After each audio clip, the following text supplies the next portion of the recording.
to income ratio goes back up to 32 and some change. But again, with their income being what it is, and he's on his job for 12 years, so I feel really good about that. She's on hers for 5.5 years. I feel really good about that. Now, what's her credit score?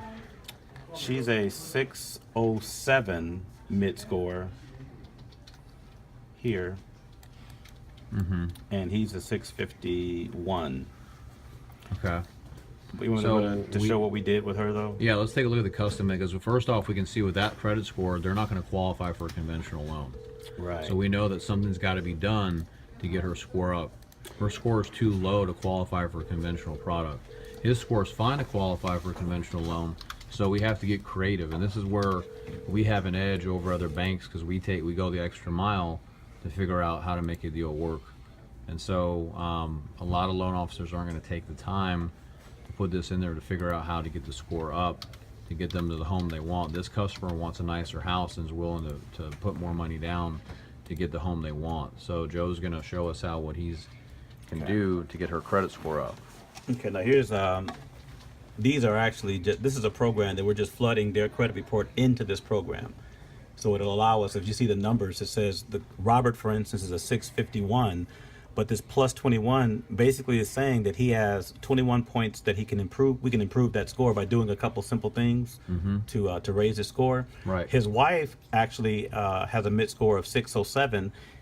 Sometimes this program, I'll have to say this, it says plus 9, but I know that's relatively low for someone who has a 607 and a 632. Here it says 37 points. We can raise it up. This one only says 9. So I use that, but I don't end there. Okay. So let's go to her. So you go to the custom plan? I go to the custom plan, Okay. and I've actually done it, so I'm just going to go back to what I've done already. Okay, We can okay. save it. Yeah. So let it pull up very quickly. So what this is basically saying, this is her current score, her Okay. 607. Okay. This is the forecasted score that can be, the time frame is so immediate. Hold on, let's stop right there. So we have a 607, a 661. So that's just like something you see on a Richard Simmons show. Right, You know, exactly. 400 to 200. I Right. mean, no, it's the same thing. I mean, that's what we're seeing here. That you've taken someone that had a broken leg, and you've mended it, and then you got them all up to a 660. Right. And by very easily doing that, it's not like you had to do some type of surgery. It was a quick. Tell them what did you have to do? All we did essentially 3 things. We had them to dispute their Macy's card, Okay. okay, as well as dispute their Kohl's card. And when we're asking them to dispute it, you notice it has late payments on it. So all we're doing is saying, okay, let's, as opposed to disputing it and then we have to wait for the dispute and see if it falls off your credit, what we're doing is saying dispute it using the Fair Credit Reporting Act. But when we dispute it, it automatically neutralizes these disputed accounts while in this case, TransUnion is going through their investigation. That investigation might take 45, maybe even 60 days. So let's say if this account is a negative by itself, a negative 20 points. When we neutralize it, it makes that score go up 20 points. Okay. Same thing here. This might be a negative 20 points, but when we neutralize it by disputing it, it might make it go up another 20 points. So that's how we got to the 607 to a 661. And we also, for good measure, said, how about we take the Capital One and pay it down to $25, Okay. which they've already agreed to do. So in doing that, again, this is pretty accurate. I mean, I find it to be, I always say, So you've done it 99. with some other customers. A lot of customers. Okay. 99.9% accurate, man. And then before you close that, so if you hit print right there, is that like something you could send like instructions to the customer? Absolutely. So hit print right there, and just show us what it looked like when you sent out. So this is what the customer is going to see is this plan. Yep. So see that this is building value in the call when you can send this plan over to the customer on what to do, and have them follow those steps to get their score up to qualify for the loan. And so now with the 660, you have a shot to get a conventional loan. You know, and so how much is this customer? They're putting 10% down, or what are they? Well, they're looking to put 5% down. Okay. Okay. Going back over to this program here, I'm going to change this to 5%.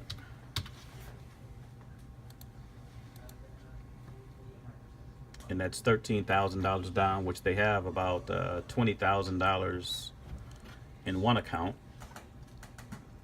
in their 401k, and this Okay. is the account they're going to be using to purchase this new home. Okay. So we know that we have sufficient funds to close by utilizing this account here. Now, this is their down payment to qualify for the loan, but there still, might yet be closing costs. So I can typically go down to this portion here to show, as we have the information put in the system with the estimations for their taxes and everything, their escrows, you're looking at about almost $20,000 cash to close. Now, I know also by talking to the realtor that the seller will be willing to contribute some of their closing costs. So I'll just go seller credit, and let's just use. I think our loan amount has changed to 250 or 260. 260. We can use like 2.5% as a good roll. $6,500, a good rule, I guess. So what I'll do, I'll just put that the seller will contribute 2.5% concessions or $6,500 towards those closing costs Okay.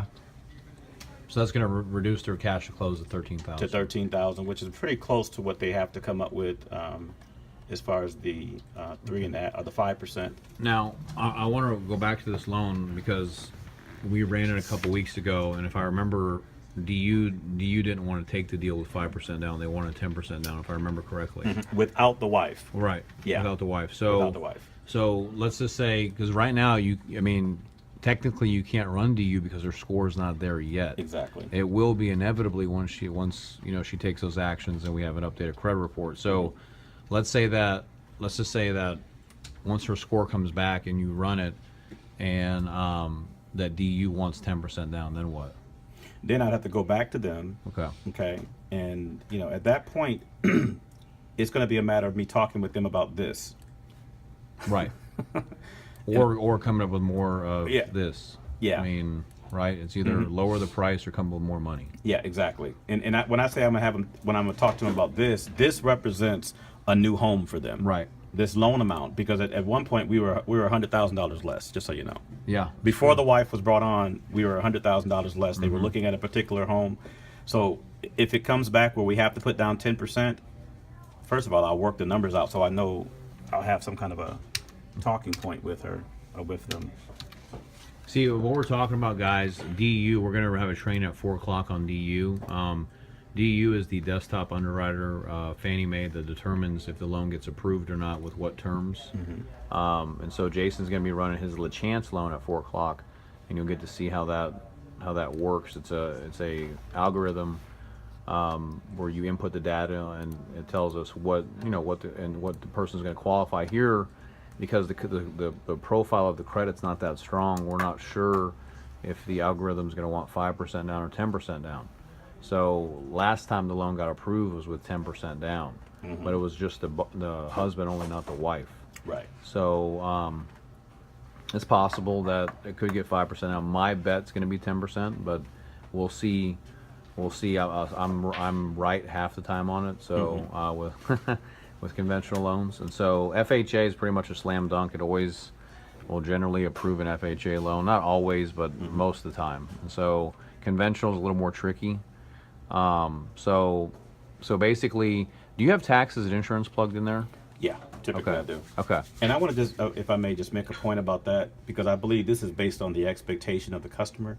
So I have to somewhat adjust their expectations, meaning that if it comes back at 10%, for instance, okay, what we have to do is either lower this loan amount or let them know up front, or as we find out, this is what we're really looking at. And if they were expecting 5% down, we may have to adjust this down, that they may have to use more of this 401, these 401 funds to close. Right. Because they know that that's what they're going to use them for. Right. So I think it's just a matter of communicating throughout the process of the loan and talking with them. Yeah. And I'm sure they'll be willing to adjust Yeah. what their expectations are, Okay, so I mean, clearly right now you have a front end ratio of housing at 14 and the back end at 33. I mean, it looks like they would qualify for that purchase price. So so right now preliminary it looks fine. Well, how soon is she going to take action on those disputes? She's already done. Oh, she's already already okay. done them. And Okay. I've been getting periodic. It might even be in here, where she's shown me. Okay, here's her TransUnion disputes.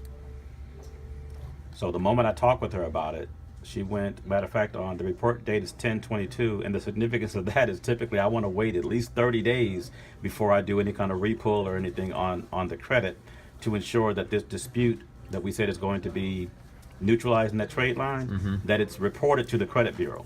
Because if I do it before, I could like somewhat shoot myself in the foot because it's going to pull up the same score.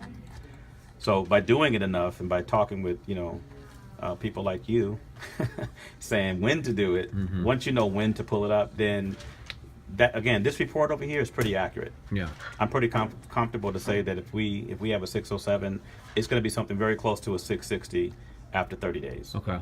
Okay.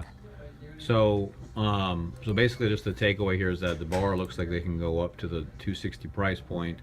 We're waiting to pull a new report that shows a 660 score. Then we'll come back and run DU. If we run DU right now, it'll be with the 607 score, and won't approve the file because the score is too low for a conventional. Right. So we have to wait for the new credit report to run it.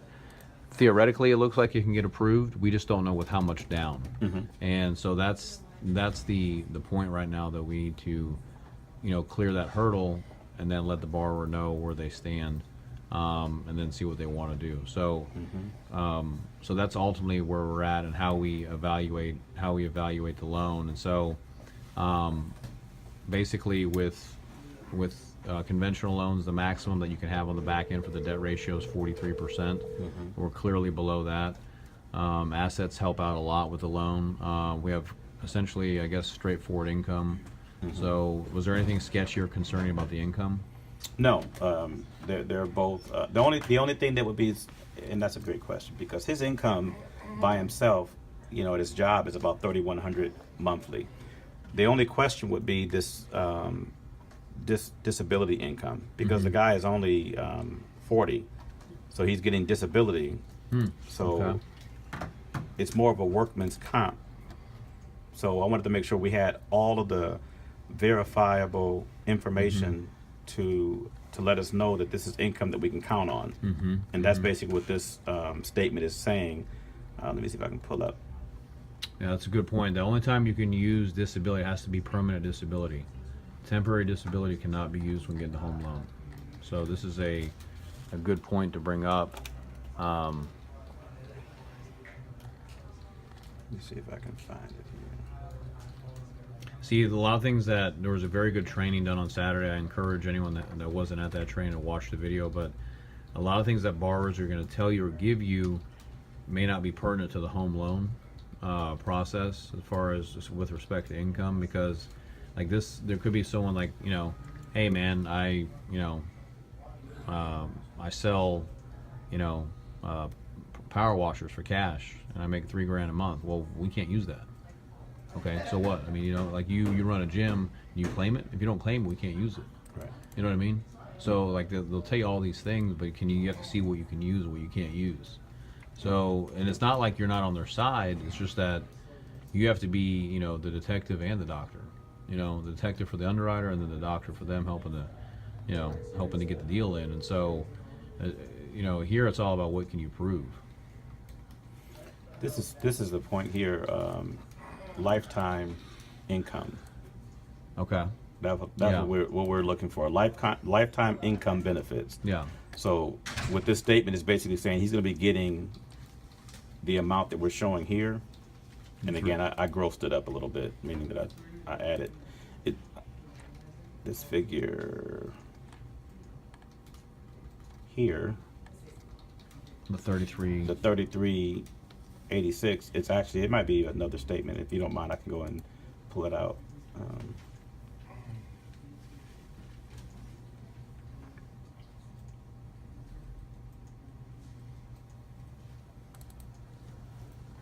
Oh no, it's his I'm sorry, that's his social security card. Well, the bottom line, he gets a certain amount, and I just gross it up because I know he doesn't have taxes taken out. Because at the time, I know that I knew that I needed that income for him to qualify. But now that his wife is on, it's not as obviously it's not a big of a deal because she's making on her own over $6,300 a month at a job that she's been there for over 5 Okay. years. So I feel pretty Okay. good about it.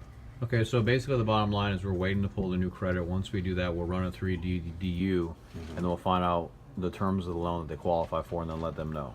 So, but before that, they can't go under contract until we get that hashed out. You see? So when you go under contract, all this has already been resolved. So you want to have all this done up front, all the heavy lifting all done up front before they go under contract. So right when they go under contract, it's simple. Just get into processing and close. There's no more surgery. You know, now we're going to close, and so we still got some work to do. prep work to do, but we're in the ballpark, and you just wait for that. The credit report will probably come back. I don't know, when did they do that dispute? I think it was back in A couple weeks ago or something. yeah, on the 22nd. Okay, so probably by sometime next week or so. Usually the bureaus report at the end of the month or the first of the month, so it'll probably be sometime by next week we can poll. We'll just have to see. She can also call. Well, she can check with Credit Karma, and they'll show when it's actually reporting on there. And so, okay, good. That's a good review. I'm going to upload this to YouTube. So very good. Awesome. Yep.